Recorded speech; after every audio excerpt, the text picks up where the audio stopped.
नमस्कार, स्वागत है आपका जी बिजनेस में। मैं हूं दीपक डोभाल और आप देख रहे हैं आपकी खबर आपका फायदा। आजकल ठगी का नया जरिया बना है वॉइस क्लोनिंग। ठग करीबी दोस्त या रिश्तेदार की आवाज में अपने टारगेट को फोन करते हैं और आपातकालीन स्थिति बताकर उनसे पैसे ऐंठ लेते हैं। और ये बहुत हो रहा है आजकल। ठग आवाज बदलने के लिए एआई टूल्स का इस्तेमाल करते हैं और ये एआई टूल्स हर जगह मौजूद हैं, इजीली अवेलेबल हैं। ऐसे में आज हम इसी मुद्दे पर चर्चा करेंगे। फ्रॉड के इस नए नवेले तरीके के पूरे मॉडस ऑपरेंडी को समझने की कोशिश करेंगे।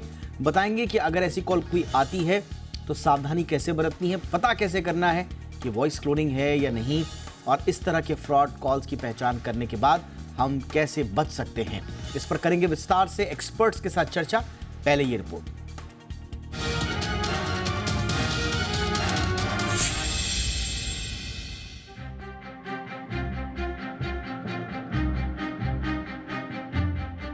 जालसाजों ने फ्रॉड का नया तरीका निकाला है। अचानक फोन पर किसी अनजाने नंबर से किसी चिर परिचित की कॉल आती है। यह आवाज किसी करीबी दोस्त या रिश्तेदार की हो सकती है। वह अस्पताल में भर्ती होने या दुर्घटना का शिकार होने या फिर किसी दूसरे आपातकालीन स्थितियों में फंसे होने की बात कहता है और तत्काल कुछ पैसे की डिमांड करता है। व्यक्ति बिना सोचे समझे पैसे ट्रांसफर कर भी देता है। आप पूछेंगे कि इसमें फ्रॉड कहाँ है? दरअसल ऐसी अनजानी कॉल से कोई ठगी का शिकार हो सकता है। चौंकिए नहीं, वॉइस क्लोनिंग के जरिए आजकल इस तरह की ठगी खूब हो रही है और इस ठगी का टूल बन रहा है आर्टिफिशियल इंटेलिजेंस यानी एआई। वॉइस क्लोनिंग का खतरा इतना बढ़ गया है कि आए दिन देश भर से इस तरह की घटनाएं सामने आ रही हैं। एंटीवायरस बनाने वाली कंपनी मैकएफी की रिपोर्ट की माने तो हाल के दिनों में बड़ी संख्या में भारतीयों ने ठगी के इस नए नवेले जाल में फंसकर अपने पैसे गंवा दिए हैं। रिपोर्ट के मुताबिक ठगी के शिकार करीब 69% भारतीय ह्यूमन और एआई जनरेटेड आवाज में अंतर नहीं कर सके, जिसके चलते वो ठगे गए।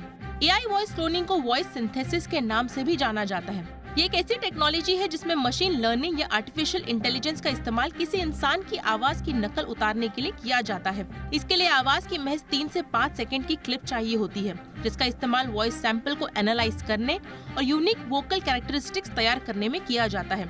वॉइस क्लोन बनाने के लिए काफी सारे फ्री और पेड टूल्स भी मौजूद हैं, जिनकी मदद से जालसाज वॉइस क्लोन को क्रिएट करता है और ठगी के लिए अपने शिकार को टारगेट करता है। जरूरी नहीं कि वॉइस क्लोनिंग के जरिए ठग आपसे केवल पैसे ही मांगे। वो कुछ व्यक्तिगत जानकारियां भी साझा करने को कह सकता है। वो पैसे ट्रांसफर करने के लिए लिंक भेज सकता है, जिस पर क्लिक करते ही मोबाइल मैप हो जाता है। फिर आपके खाते के पैसे कब गायब हो गए पता भी नहीं चलेगा। इस तरह के फ्रॉड से बचना है तो अगर किसी अनजान या संदिग्ध नंबर से ऐसी कोई कॉल आए तो उसे काट दें। फिर जिस व्यक्ति की आवाज में कॉल आई थी उस व्यक्ति को सीधे फोन मिलाएं। मामला समझ में आ जाएगा। वैसे भी गौर करने पर वॉइस क्लोनिंग वाली कॉल को पकड़ा जा सकता है। ऐसी आवाज में कुछ शब्दों के उच्चारण साफ नहीं होते, बोलने के लहजे में इमोशनल एक्सप्रेशन नहीं होता। इससे भी ठगी पकड़ी जा सकती है। वही कहीं भी चलते फिरते ऑडियो क्लिप डालने से बचे।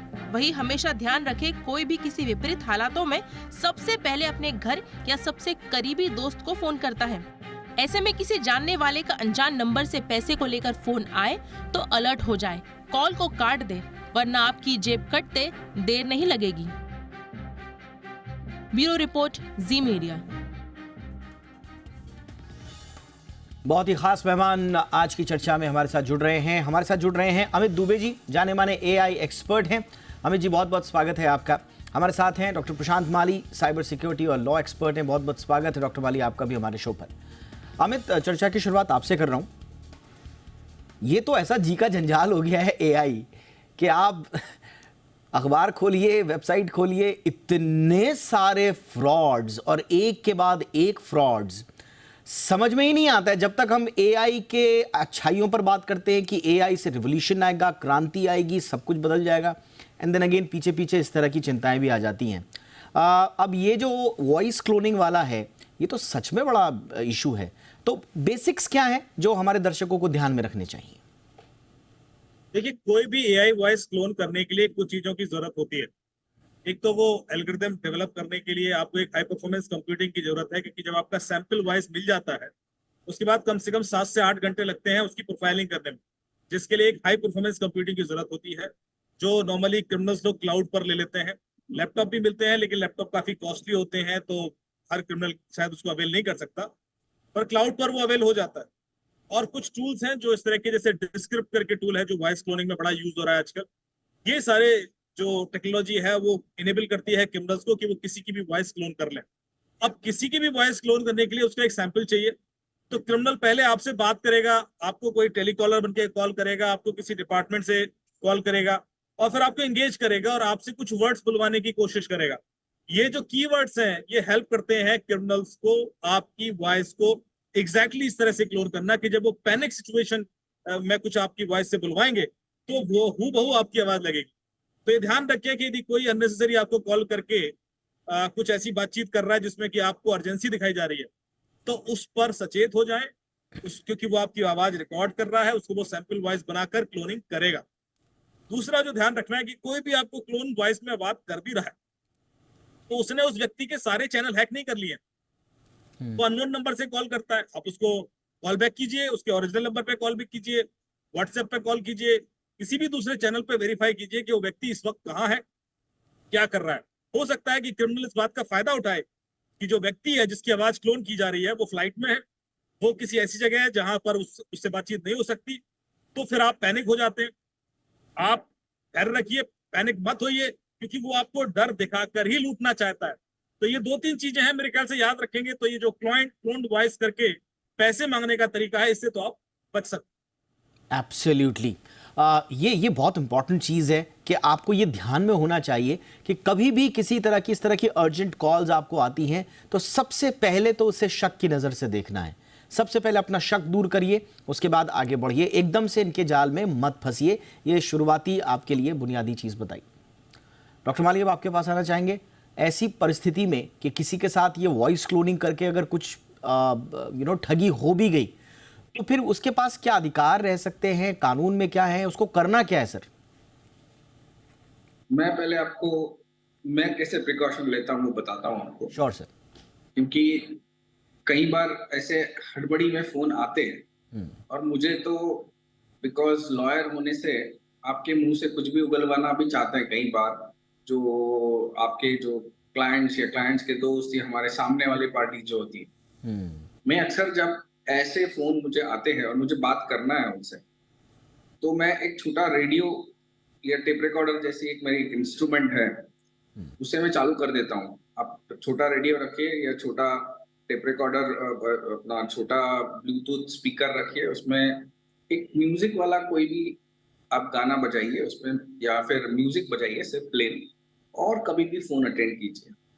उससे क्या होता है कि 2 चीज उसमें हासिल होती है। एक कि अगर आपका वॉइस रिकॉर्ड हो रहा है तो कल कहीं डिकोड करना पड़ा उसे या कोर्ट में एविडेंस बोल के भी लेके गए तो वो एविडेंस माना नहीं जाएगा, क्योंकि आपके आवाज से वो आवाज मैच नहीं होगी। दूसरी चीज, अगर यही आपकी जो बातें हैं ये उठा के ये लार्ज लैंग्वेज मॉडल्स जो होते हैं आर्टिफिशियल इंटेलिजेंस के, या जो इनके लर्निंग वाला डेटा होता है उसको दिया जा रहा है, तो वो लर्न नहीं करेगा तो भी गलत तरीके से लर्न करेगा, और यही आवाज बचा के अगर किसी और को फोन करेंगे तो वो आगा हो जाएगा, क्योंकि उसके आवाज बराबर से वो क्लोन नहीं कर पाएगा। ये जो प्रिकॉशन मैं लेने लगा हूँ, तो मैं चाहता हूँ कि जो पब्लिक स्पेस में है, जिसे जो इम्पोर्टेंट लगता है वो ऐसे प्रिकॉशन ले सकते हैं। अपने साथ ही एक छोटा स्पीकर ले घूमे पॉकेट में, बिकॉज आज दिन वैसा है, अभी हमारे पास सोल्यूशन है नहीं इन चीजों का। दूसरा, अगर कोई ऐसा करता है तो इसे आइडेंटिटी थेफ्ट या impersonation based on the legal facts माना जाएगा। आइडेंटिटी थेफ्ट, किसकी आवाज में बोल रहे हैं, किसकी आइडेंटिटी चोरी की है, या इम्पर्सोनेशन, पर्सोनेट कर रहा है किसी और को, और अगर उसका इरादा चीटिंग का हुआ तो इसके ऊपर सिर्फ आईटी एक्ट के ही नहीं पर आईपीसी की धाराएं भी लग सकती हैं, क्योंकि ये जो इलेक्ट्रॉनिक रिकॉर्ड है उसे फोर्ज करने की कोशिश कर रहे हैं। मान के चलिए, जो डेटा का डेफिनेशन है, जो इलेक्ट्रॉनिक रिकॉर्ड का डेफिनेशन है हमारे लॉ में, उसमें साउंड को भी डेटा माना गया है, और इस साउंड को ही आप फोर्ज कर रहे हैं, बिकॉज एक क्लियर केस ऑफ फोर्जिंग है। जब आपकी डीप फेक साउंड बनता है आपका, तो वो कल में भी वो धाराएं भी इस पे लगेगी और वो अरेस्ट हो सकता है और इसके तरफ मुकदमा चल सकता है।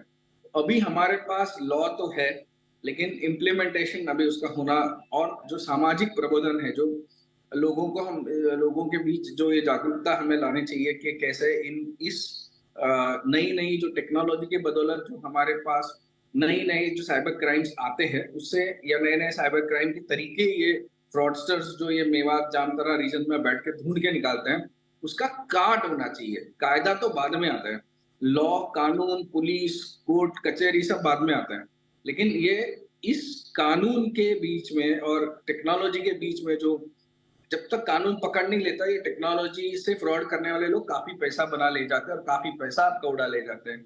तो इसके टाइम काट ही काम करता है।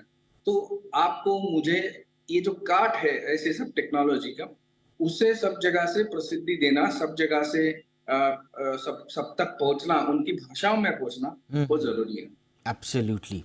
अमित, ये आपने दो बड़ी अच्छा डॉक्टर माली, आपने जो दो टिप दिए हैं, ये एक ऐसी टिप है इसको कोई भी इस्तेमाल कर सकता है, और मुझे लगता है कि ये बहुत प्रैक्टिकल टिप्स हैं कि अगर आप अपना वॉइस क्लोन नहीं होने देना चाहते हैं तो उस लिहाज में आपको क्या करना है, बहुत बुनियादी चीज़ें हैं।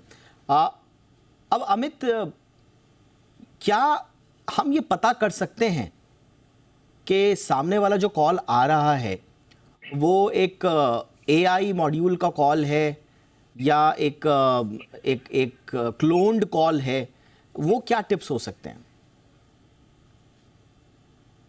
देखिए सर, सबसे पहले तो जैसे कि माली जी ने बताया कि कोई भी जो रिकॉर्डेड वॉइस होती है वो कन्वर्स नहीं कर सकती बहुत ज्यादा रियल टाइम में, और उसमें कुछ ना कुछ ग्लिच होगा, गैप होगा, क्योंकि वो इतना रियल टाइम में बात नहीं कर रहा है, एक रिकॉर्डेड साउंड प्ले कर रहा है। हाँ, उसकी पिच, उसकी टोन, उसकी आवाज आपकी परिचित की आवाज जैसी है, लेकिन यदि आप काउंटर क्वेश्चन करोगे तो या तो वो कॉल कट जाएगा या वो नॉइज आएगा या कुछ ऐसा डिस्टर्बेंस क्रिएट करेगा कि क्योंकि वो तुरंत आपके सवाल का जवाब उसने तैयार नहीं कर रखा है और उसमें थोड़ा डिले होगा। तो ये रियलाइज कोई भी कर सकता है, जब आप किसी से बात कर रहे हैं और आप उसको कन्वर्ट करना शुरू कर दें, काउंटर सवाल करने शुरू कर दें और वो पैनिक एक ही साइड वो बताता रहे, तो समझ लीजिए कि ये कुछ AI जनरेटेड ही साउंड है, कुछ गड़बड़ है, और उसको सीरियसली मत लीजिए, या पहले उसको वेरीफाई कीजिए, उसके किसी और आसपास वाले व्यक्ति को कॉल कीजिए, उसको कांटेक्ट करने की कोशिश कीजिए। मैंने देखा है कि लोग किसी भी कम्युनिकेशन चैनल पे बड़ी इजीली ट्रस्ट कर लेते हैं। उनको व्हाट्सएप पे मैसेज आता है कि मैं परेशान हूँ, मुझे पैसे दीजिए, वो दे देते हैं। फेसबुक मैसेज पे मैसेज आता है कि मैं परेशान हूँ, मुझे पैसे चाहिए, दे देते हैं मेरे ख्याल से, और उसके बाद पता पड़ता है कि वो क्लोन हो गया था, हैक हो गया था। आप किसी भी ऐसी डिमांड को किसी दूसरे चैनल से जरूर वेरीफाई करें। यदि फेसबुक मैसेंजर पर कोई रिक्वेस्ट आई है और कोई इतना वाकई परेशान है तो वो व्हाट्सएप पे भी मैसेज कर सकता है, वो किसी दूसरे चैनल पे भी कम्युनिकेट कर सकता है, वो फेसबुक पे ही क्यों कर रहा है? आप किसी दूसरे चैनल पे बात कीजिए, वेरीफाई कीजिए कि आपको जरूरत है, कहाँ है, और तब जाके आप जब संतुष्ट हो जाए ऐसा कोई कदम उठाएं। मेरे ख्याल से ये एक बहुत नेचुरल सा सोल्यूशन है जो अभी हम लोग को ध्यान रखना होगा। टेक्निकल आने में टाइम लगेगा, ऐसे बहुत सारे सॉफ्टवेयर बनाए जा रहे हैं जो रियल टाइम में भी ये डिटेक्ट कर लेंगे कि ये डीप फेक कंटेंट। अभी ऑफलाइन कंटेंट डिटेक्शन टेक्नोलॉजी है, बहुत सारे टूल बनाए हैं लोगों ने, 70-80% उसकी एक्यूरेसी भी है, लेकिन 100% नहीं है। तो ये इवॉल्व कर रहे हैं, इसमें भी बहुत ज्यादा ट्रेनिंग डेटा की जरूरत है। मेरे ख्याल से जल्दी ही ऐसे टूल भी आएंगे जो डिफरेंशिएट क्रिएट कर पाएंगे, लेकिन उधर AI भी इवॉल्व करेगा उसको काउंटर करने के लिए। तो ये रेस तो चलती रहेगी, टूल भी आएंगे तो क्रिमिनल्स और सोफिस्टिकेटेड बनेंगे, वो कुछ और इस्तेमाल करके उसको रियल फील कराने की कोशिश करेंगे। लेकिन हाल फिलहाल मेरे ख्याल से एक रिकॉर्डेड साउंड क्रिएट करके डराया जा रहा है, उसको काउंटर किया जा सकता है, उसको समझा जा सकता है और उससे बचा जा सकता है, और बहुत बुनियादी चीज़ों से बचा जा सकता है, बहुत बुनियादी चीज़ों से समझा जा सकता है कि ये एक फ्रॉड कॉल है। हमारे साथ जाने वाले लॉ एक्सपर्ट AN राव साहब भी जुड़ चुके हैं, पूर्व DCP हैं दिल्ली पुलिस के। बहुत बहुत स्वागत है सर आपका। अभी मैं छोटे से ब्रेक के लिए रुक रहा हूँ, ब्रेक के बाद लौटेंगे, राव सर से भी सवाल पूछेंगे, और हमारे दोनों मेहमान अमित जी और डॉक्टर माली हमारे साथ हैं। एक छोटे से ब्रेक के बाद इस पर और विस्तार से चर्चा।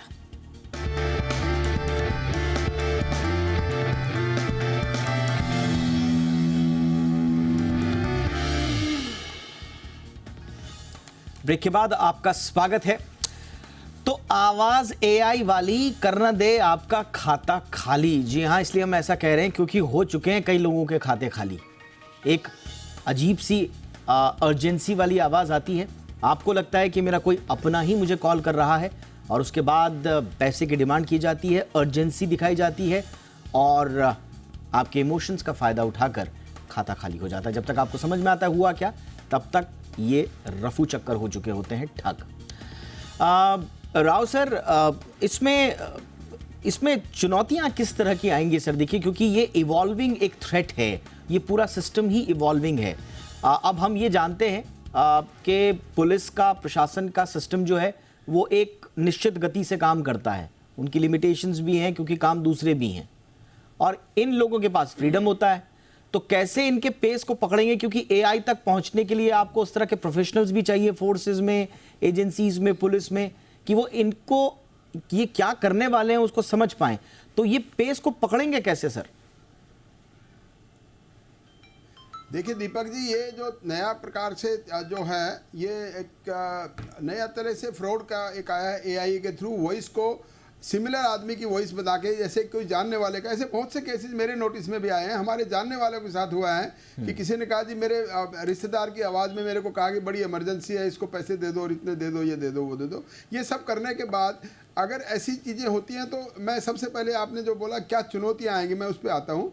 सबसे पहली बात तो यह है कि लोग इसमें रिपोर्ट कम करते हैं। मैं आपके चैनल के माध्यम से मैं बताना चाहूँगा आम पब्लिक को कि ऐसे केसेस जब भी सामने आते हैं तो उसको तुरंत रिपोर्ट करें, और रिपोर्ट करने के बाद पुलिस में नो डाउट कि अभी इतनी प्रोफेशनल की कमी है, जो कि बहुत ज़्यादा एक्सपर्ट्स की कमी है, क्योंकि जो एआई के ऊपर काम कर सकें, उसमें एक प्रकार से ट्रेनिंग की ज़रूरत है। हमें दिल्ली पुलिस में हमने ये मालूम किया है कि अभी जो हमारी जो एकेडमी है उसमें इसकी ट्रेनिंग की जाने की प्लानिंग चल रही है, और जल्दी से जल्दी अच्छे ऑफिसर्स की ट्रेनिंग की जा रही है। आपको जैसे मालूम होगा, दिल्ली में 15 डिस्ट्रिक्ट्स हैं, 15 डिस्ट्रिक्ट में 15 साइबर थाने बने हुए हैं। उन सब के पुलिस थानों में, उस सभी पुलिस स्टेशंस में साइबर के एक्सपर्ट लोगों की पोस्टिंग की जा रही है, और वो उनको बड़े सेंसिटिव तरीके से लोगों की कंप्लेंट को सुनने के लिए कहा गया है। उसमें ये एक ऐड किया जा रहा है कि एआई को कैसे काउंटर किया जाए। एआई को काउंटर करने के लिए मैं समझता हूँ कि पुलिस, अपने प्रशासन अपने कोशिश कर रही है, और ये वास्तव में चैलेंजिंग बात है कि इसको समझने की टाइम लगेगा, और उसको इस प्रकार से जैसे कॉल करते हैं तो वो कॉल के थ्रू आइडेंटिफाई तो कर लेंगे किस आदमी ने क्या किया है, लेकिन जो लोगों को कन्विंस करने की बात है, लोगों को इन्फॉर्म करने की बात है, लोगों को समझाने की बात है कि इस प्रकार से कोई भी ऐसी इमरजेंसी की कॉल अगर आए तो उसमें खास तौर से सचेत रहें, और सचेत रहने के बाद में ये देखें कि ऐसी कोई अर्जेंसी है कि नहीं है। मतलब किसी आदमी ने ऐसे भी देखा है, एक उदाहरण देता हूँ कि जिस आदमी के बारे में बोला जा रहा है कि मैं वो बोल रहा हूँ, वो उसका घर में ही है, लेकिन वो बाद में पता लगे तो मेरे घर में ही है, ऐसी तो कोई बात ही नहीं है। तो ऐसे में देख लिया जाए कि ऐसी कोई इमरजेंसी है कि नहीं, क्रॉस चेक जरूर कर लिया जाए, उस आदमी के नंबर पे दोबारा कॉल करके देख लिया जाए क्या आपने ऐसे कोई कॉल किया कि ये सब चीज़ें हैं। और इम्पोर्टेंट बात यह है कि इसमें रिपोर्ट जरूर हो, चाहे वो कैसी छोटी से छोटी बात हो, क्योंकि अगर ये आदमियों के बारे में इन्वेस्टिगेशन करके इनको जल्दी से जल्दी नहीं पकड़ा गया, एआई से जो चीटिंग करने या फ्रॉड करने के लिए जो मशहूर होते जा रहे हैं, बिल्कुल तो सर, ये बढ़ते जाएंगे, इनके हौसले बढ़ेंगे, और एक बार इनको पकड़ लिया तो फिर एक बार से दोबारा से इसके पब्लिक के लिए शांति हो जाएगी ऐसे आदमियों को। और पकड़ने के बाद, पूछताछ के बाद और भी पता लगा कि यही, इसके अलावा और कौन कौन इस काम में लगे हुए हैं। बिल्कुल, तो ये पूरा का पूरा एब्सोल्युटली, ये पूरा का पूरा जो गिरोह है, कहाँ कहाँ काम कर रहे हैं, संगठित रूप से किसी किसी पॉकेट्स में कर रहे हैं। पहले भी तोड़ा गया है इस तरह के अपराधी नेटवर्क को, अभी भी तोड़ने की कोशिश की जानी चाहिए। डॉक्टर माली, एक ना बड़ा इंपॉर्टेंट चीज़ ये है कि फ्रॉड हो जाने के बाद ये पैसा जाता कहाँ है, उसको ट्रेस करना हमने देखा है कि एजेंसीज के लिए बड़ा मुश्किल रहा है, क्योंकि आप अगर किसी विक्टिम के साथ फ्रॉड हुआ है उसको पैसा तभी ला कर देंगे। अब ऐसा कोई खजाना है नहीं सरकार के पास कि जिसमें जिनके साथ फ्रॉड हुआ है तो उनका वो कंपनसेट कर दिया जाए। ये पहले रिकवरी होती है, फिर रिकवरी के बाद ही मिलता है। अब रिकवरी तब होगी जब आप मनी ट्रेल कर पाएंगे। तो ये कितना इंपॉर्टेंट रहता है? ये देखिए, पैसा ट्रेस जो फर्स्ट इंस्टेंस होता है पैसे का, वो ट्रेस होता है, क्योंकि ऑनलाइन पैसा लेके ऑनलाइन तरीके से ही इसे ट्रांसफर किया जाता है। फिर वो जो फर्स्ट म्यूल अकाउंट्स होते हैं, वहां से कैश निकाला जाता है, और फिर वहां से कैश निकाल के वो जो पैसा, ये जो गैंग है, गैंग के जरिए फिर हवाला करके वो भारत देश के बाहर आतंकवादी गतिविधियों के लिए, या फिर ड्रग्स के लिए, या फिर आप आर्म्स के लिए बोलिए, ये सारा उसी के लिए यूज होता है। तो इसका जो सेकेंड रूट है, जो हवाला से पैसा ट्रांसफर होने वाला है, इसके बारे में सारे एजेंसीज को इसके बारे में पक्की खबर होती है कि हवाला में नेटवर्क में कौन इन्वॉल्व है, उसके कुरियर कौन है, कहाँ से पैसे ट्रांसफर होते हैं। तो मुझे ऐसा लगता है कि ये हवाला में साइबर के पैसे डील करने वाले जो खासकर लोग होते हैं, उनपे ये जो सेंट्रल एजेंसी है उनका वॉच बढ़ जाना चाहिए, और उस वॉच से ही हमें जो इनका सरगना है, इनके जो गैंग लीडर्स हैं, उसे हम ट्रैप कर पाएंगे। क्योंकि हर बार पुलिस सिर्फ म्यूल अकाउंट वालों को पकड़ती है और अपनी शेखियां बढ़ाती रहती है। तो ये सिर्फ म्यूल अकाउंट्स वालों को, बिकॉज मैं जब बेल्स करता हूँ, ये जो अपराधियों को पकड़ते हैं उनके बेल्स वगैरह मैं जब करते रहता हूँ, हम लोग जब संभालते हैं, तो कई बार देखते हैं कि ये छोटे बहुत ही गरीब तबके के, इन्हें कुछ हजार रुपए की लुभावनी चीजें दी जाती है और फिर उससे ये क्राइम करने के लिए रजामंदी नहीं बताते और क्राइम कर भी लेते हैं। तो अगर आपको पकड़ना है तो आप बड़े सरगने को पकड़िए और फिर उससे इन्हें डिटरेंस मिलेगा। और अभी जो नए कानून आ रहा है, जो आईपीसी की जो अभी नया कानून जो कल लोकसभा में पास हुआ है, और उसके तहत तो ये जो क्राइम गैंग बना के जो साइबर क्राइम करते हैं, उसमें बड़ी शिक्षा का प्रोविजन है। 10 साल तक की शिक्षा का प्रावधान है, और 10 साल की शिक्षा मतलब उसे बेल नहीं मिलेगा। और शायद ये नया कानून आने के बाद मेरे ख्याल से अगले महीने से ये जो गैंग अप करके साइबर क्राइम करने वाले या बड़ी बड़ी कॉल सेंटर्स जो दिल्ली एनसीआर या मेवात रीजन में खोल रखे, ये बंद होने में काफी मदद होगी, ऐसा मुझे लगता है। Absolutely sir. अमित जी, अब कानून की बात अलग है, जब ये सब चीज़ें हो जाती हैं तो उसके बाद कानून की एक लंबी प्रक्रिया होती है, उसको संज्ञान में ले लिया गया है, उस पर इन्वेस्टिगेशन शुरू हो गया है, उसकी रिकवरी होगी या नहीं होगी। इस स्थिति में इंसान पहुंचे ही नहीं, ऐसी कौन कौन सी बातों का ध्यान रखना है? एक दूसरा, क्या हम 1-on-1 तो वॉइस मैसेज भेजते हैं एक दूसरे को, तो ये भरोसा करते हैं कि सामने वाला हमारा अपना ही है, लेकिन कई बार हम पब्लिक में, ग्रुप्स में, और आजकल तो वो वॉइस वाले ग्रुप्स अलग आ गए हैं, वो वॉइस ब्रॉडकास्ट ग्रुप्स आ गए हैं, जहां पर आप ग्रुप में चैट करते हैं अपनी अपनी आवाज़ों से। तो क्या ये सब बचना चाहिए इन सब चीज़ों से? देखिए, बिल्कुल, जितना आप अपना डिजिटल फुटप्रिंट कम करेंगे, उतना आपके संग ऐसी घटना होने के चांसेस कम होंगे। तो आप जितने वॉइस रिकॉर्डेड मैसेज भेज रहे हैं वो कम कीजिए। दूसरा, आपको एक प्रोटोकॉल बनाना पड़ेगा कि यदि कभी इमरजेंसी है और आपको पैसा चाहिए या ऐसी कोई हेल्प चाहिए, तो कोई कोड वर्ड रखिए, कोई अपना एक प्राइवेट प्रोटोकॉल भी बना सकते हैं बच्चों के संग, फैमिली मेंबर्स के संग। क्या आप वो बोलेंगे तब मैं मानूंगा कि भाई आप ही बोल रहे हैं और आपकी आवाज कोई और नहीं निकाल रहा है। तो ऐसे कुछ सिस्टम्स अब इवॉल्व करने पड़ेंगे जो व्यवहारिक सिस्टम्स है। टेक्निकली अभी काफी लंबी दौड़ है, क्योंकि एआई का मिसयूज तो शुरू हो गया है, अभी काउंटर सॉल्यूशंस उतनी तेजी से बने नहीं है। इसलिए ये उम्मीद करना कि कोई ऐसा सॉफ्टवेयर बन जाएगा जो ऑटोमेटिकली डिटेक्ट कर लेगा तुरंत, बड़ा मुश्किल, इसमें टाइम लगेगा। तो अभी मेरे ख्याल से जो टिप्स ध्यान देने वाली बातें हैं वो यही है कि आप फाइनेंशियल ट्रांजैक्शन खास तौर पे, क्योंकि क्रिमिनल को मेजरली आपको लूटना है। ऐसी कोई रिक्वेस्ट आती है, चाहे वो डरा के हो, ल्योर करके हो, या आपको दिग्भ्रमित करके, आप उसको कोई कम्युनिकेशन प्रोटोकॉल बना के चले। दूसरा, हर चैनल पर ये चीजें ना रिसीव करें। कोई आप, जैसे आप सिग्नल पे भी है, टेलीग्राम पे भी है, व्हाट्सएप पे भी है, नॉर्मल कॉल भी है, ईमेल पे भी है, फेसबुक पे भी, तो इतने ज्यादा कम्युनिकेशन चैनल हो चुके हैं, उससे आपका एक्सपोजर बहुत है। तो आप यदि वॉइस मैसेज भेज रहे हैं तो रिस्ट्रिक्ट करें उसको कि एक ही किसी चैनल पे भेजें।